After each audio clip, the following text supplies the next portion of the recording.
Magandang umaga po. Dito na po tayo ngayon sa shop sa Autoride. Yan po mga project natin. Ang ating po chief ay nag-aalmusal.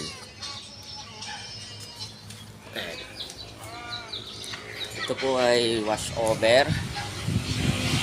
Halos change color po. Babaguhin natin ang pagkaputi niya. Then yung engine bay niya repaint din natin, tsaka yung mugs niya repaint din, pati caliper.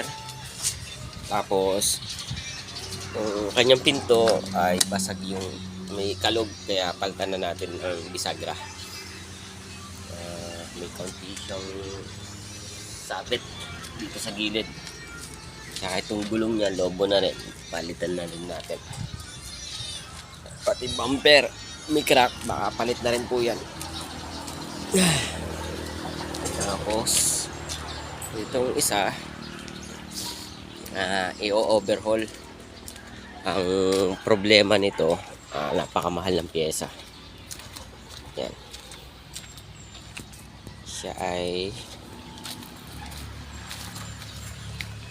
Chevrolet, nakamags po siya. Nag-decide na po yung may-ari nito na i-park out. Kaya sa mga may interesado po, PM lang po kayo sa akin at pag-usapan natin presyo sa mga piyesang gusto ninyo. Meron po siyang mags na 8.5 ang lapad niya, 15 inches, at may yan po.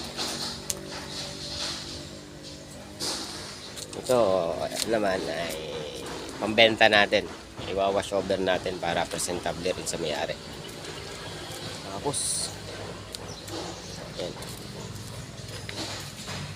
ito ay nalihan na, maka-prepare na, ilihain yung mga minasilyahan at hinihintay natin yung radiator niya at condenser. Autoride. Thank you. Salamat.